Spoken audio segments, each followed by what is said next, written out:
Welcome to Maple Murders, the channel dedicated to exploring Canada's most chilling true crime stories. This is episode 5. In the dead of a Toronto winter, a 9-year-old girl disappeared. She'd just walked to a nearby park, a place she knew well, but she never came home. The desperate search for her would lead police to a rooming house just a stone's throw away. And what they found inside didn't just solve the mystery of where she'd gone. It uncovered a horror that would stun the city and launch one of the longest and most infuriating manhunts in Canadian history. This is the story of Sharin Morningstar Keenan, the monster who took her life, and the 40-year hunt for a man who just vanished. It all started on a Sunday afternoon, January 23rd, 1983, in Toronto's Annex neighborhood. Snow was on the ground, and the sound of kids playing filled Jean Sibelius Square park. One of those kids was 9-year-old Sharin Morningstar Keenan. Sharin was a bright, happy kid who loved to draw. That afternoon, she asked her mom, Linda, if she could go play in the park. Linda said yes, but told her to be home in half an hour. It was a simple instruction, but one Sharin would never be able to follow. As the minutes stretched past half an hour, then into an hour and longer, a feeling of dread started to creep in. Sharin was a good kid. This wasn't like her at all. Her father, Brendan, went out to the park, calling her name into the cold air. He started asking around, checking with other kids and parents. Had anyone seen her? The answers he got turned a father's worry into pure terror. Yes, people had seen Sharin. They'd seen her talking to a man, a stranger. The panic was immediate.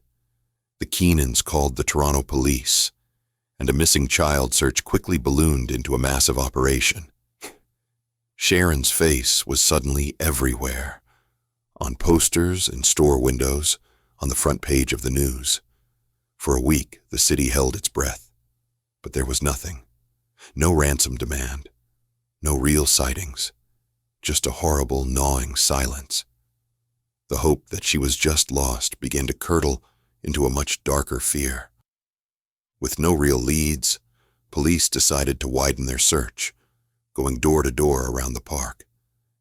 They canvassed every house and apartment, hoping someone, anyone, had seen something. Their search eventually brought them to 482 Brunswick Avenue, a brick rooming house, just a single block from the park. It was a normal-looking building, filled with tenants who mostly kept to themselves. But while talking to the landlord, police learned something interesting. One of the tenants, a quiet man in a second-floor room, hadn't been seen since January 24th, the day after Sharin disappeared. The man's name was Melvyn Howe. With a growing sense of dread, the police got into Howe's room.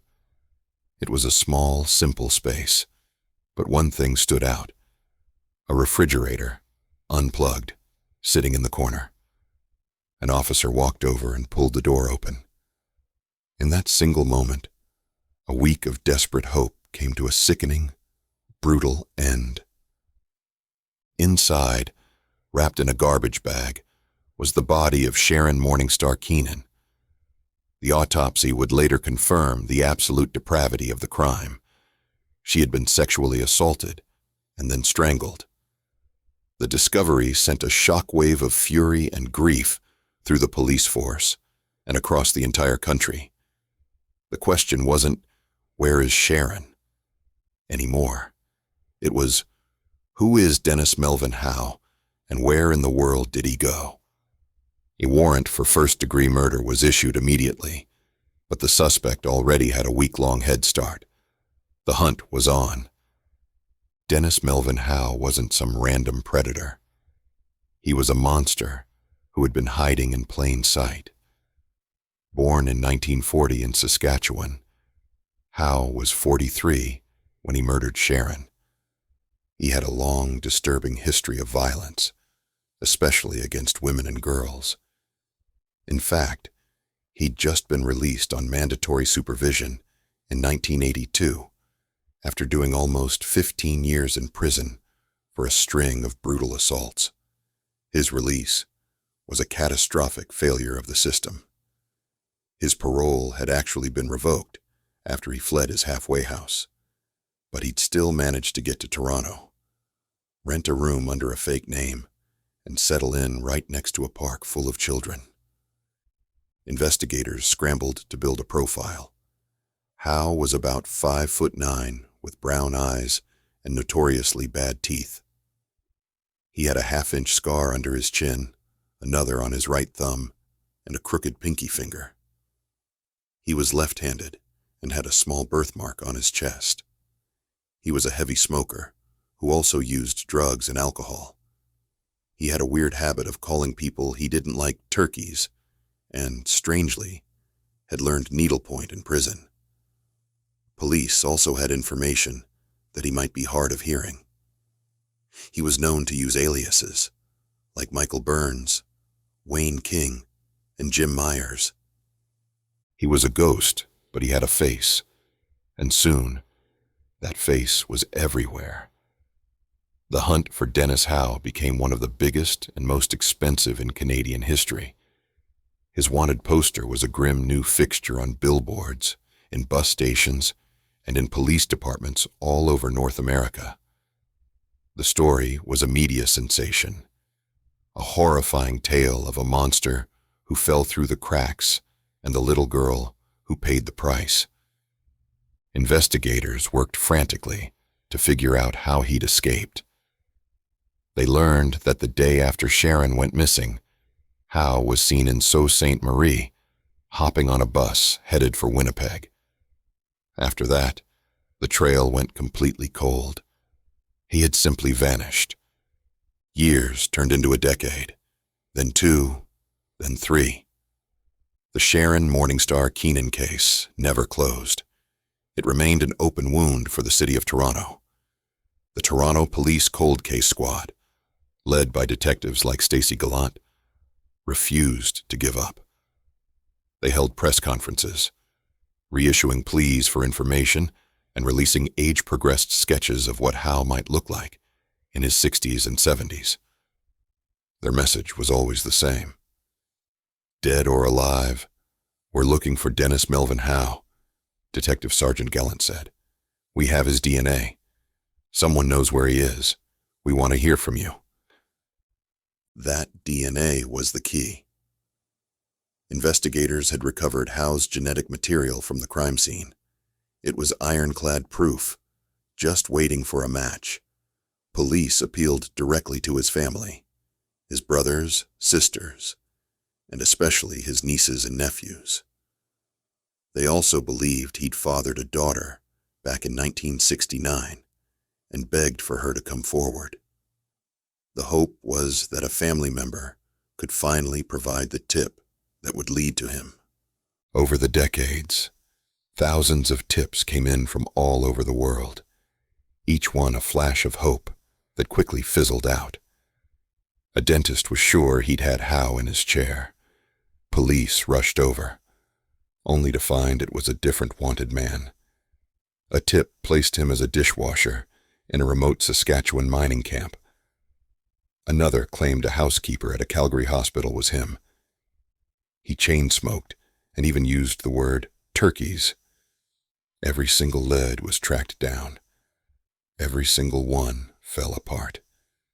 One of the most promising leads came in 2013. A tip pointed to an eccentric appliance repairman in Nampa, Idaho, named Robert James Miller, who looked remarkably like the age-progressed photos of Howe. For a moment, it seemed like the 30-year search was over.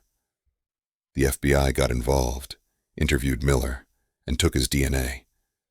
But after a 2-year investigation, the results came back. It wasn't him. It was another crushing dead end. The man a retired police officer once called so cunning and devious, had lived up to his reputation.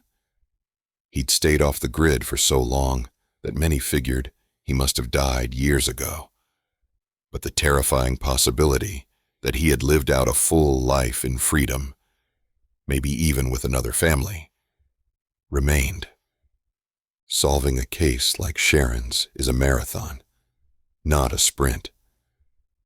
The only reason it stays alive is because of dedicated investigators and a public that refuses to forget. If you believe these stories need to be told to keep the memories of the victims alive, please take a moment to like this episode and subscribe. Your support helps make sure these cases never fade away, because for every victim, there's a family still waiting for justice. Sharin Morningstar Keenan's murder did more than just take a young life. It left a permanent scar on the city of Toronto. The sheer horror of it, coupled with the fact that the killer was on parole and should have been watched, shattered the city's sense of safety. Parents who used to let their kids walk to school or play in the park alone were suddenly terrified. The case became a grim benchmark, a story that changed how an entire generation of parents thought about their children's safety.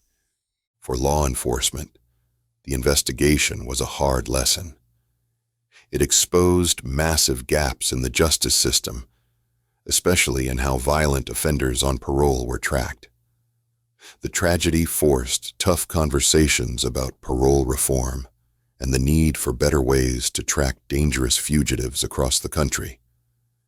And the painful fact that Sharin was found a week later, just 1 block from where she was last seen, reshaped how police handle the first critical hours of a missing person case.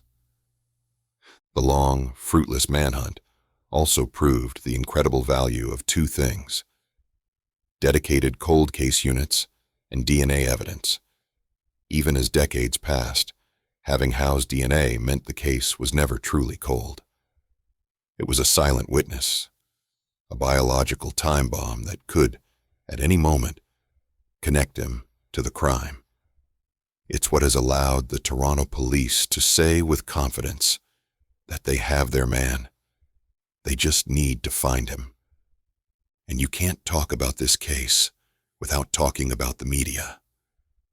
From the first frantic search in 1983 to the anniversary stories decades later, the news has kept Sharin's face and her story in the public eye.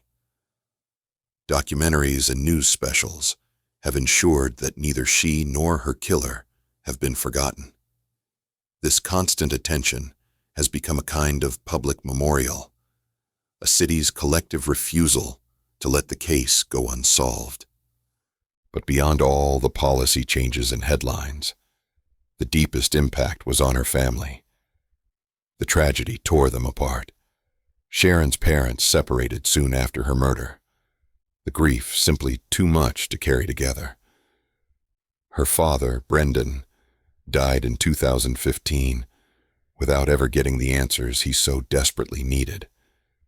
Her mother, Linda, has rarely spoken publicly, but has worked to remember her daughter not as a victim, but as the vibrant, artistic little girl she was. For the Annex community, the crime left a stain. Jean Sibelius Square is still a park where kids play, but for anyone who remembers 1983, it's also haunted. It's a constant reminder of how fragile innocence is, and of the darkness that can hide just below the surface of a quiet, peaceful neighborhood. So, where is Dennis Melvyn Howe? It's the question that has haunted this case for more than 40 years. Did he die on the run, buried as a John Doe in some forgotten cemetery? Did he manage to build a whole new life under a new name, a monster living out his days in quiet anonymity? Or is he still out there, an old man in his mid-80s, about to take the secret of his crime to the grave? If you have any tips related to the case, please contact the Toronto Police by phone anonymously at 416-222-8477 or via the internet at 222tips.com. The original detectives on this case are long retired. The kids who played with Sharin in the park now have kids of their own, and still, the case remains open. The arrest warrant for Dennis Howe never expires. The DNA evidence sits waiting in a lab. For the Toronto Police, for the city, and most of all, for the memory of a 9-year-old girl, the hunt isn't over. The story of Sharin Morningstar Keenan is a heartbreaking tragedy. But it's also a story about endurance. The endurance of a family's love, of investigators who won't quit, and the enduring hope that one day there will be an answer. It's a plea for justice that hasn't been silenced by time. Somewhere out there, someone knows what happened to Dennis Melvyn Howe. And until they come forward, this 40-year manhunt will continue to cast its long shadow, waiting for the final chapter to be written.